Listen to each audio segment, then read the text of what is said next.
Professor David West, I know Victor would not be happy about this, but I want to know how this affects women. We know they're the most vulnerable.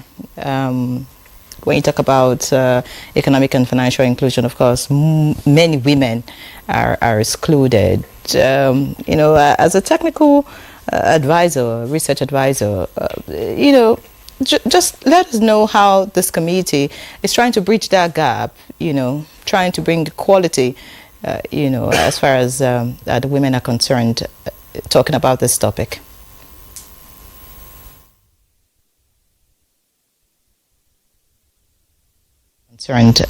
Talking about this topic. Thank you very much. I think one of the voices of the people also comes from research and evidence. So when we say we're technical and research advisors, it's really about bringing out the nuances and the voices of the different communities that we want to address. So regarding women, we're going to look at women, or for example, we look at policy or research from 3 dimensions or 3 perspectives. First of all, we look at it from the demand side. What is happening to the actual person or the group of persons or a segment of the group of persons we're trying to work with? The second dimension we look at is the supply side.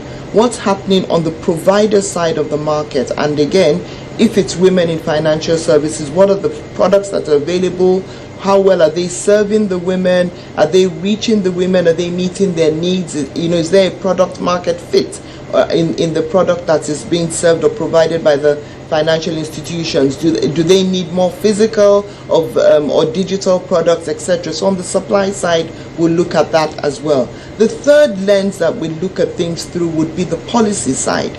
And you realize that sometimes policy might be the glue that needs to shift a little bit to ensure that, we're moving things forward. And then on the policy side as well, what we're thinking around is, to what extent do these policies actually serve women?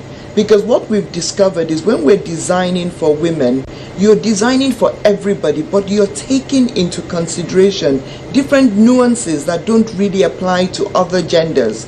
So for example, a woman typically, especially a woman that does 70% of her work in the household, hardly moves from point A to point B. So she's further excluded from having access to financial services because her husband or her counterpart is going from the home to the office, and in that commute has access to different communities or different financial providers.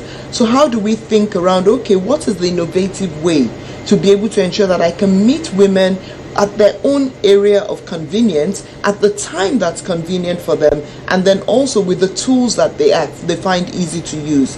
So it's really a plethora of bringing all these lenses into the play and then thinking around how do we solve for this. So it's not trying to, we're just going to do things, but what we're looking at is we're going to be solving for problems. We're going to be saying, how might we solve for this kind of woman? How might we solve from this kind of woman in a community, maybe in the northern states or in a community in the creeks? Because the nuances will be different. So those are the things that we're going to be informed through research, and hopefully working with the technical committee and informing them with this evidence, they can now begin to propose solutions that will actually meet those needs and goals. Research will also help financial providers in how do we communicate our products and services. And communication is critical, because sometimes Ms. Ladipo said something, not everybody speaks in English. The lingua franca of Nigeria might be English, but I might prefer to think in Hausa or to have information served to me in Hausa.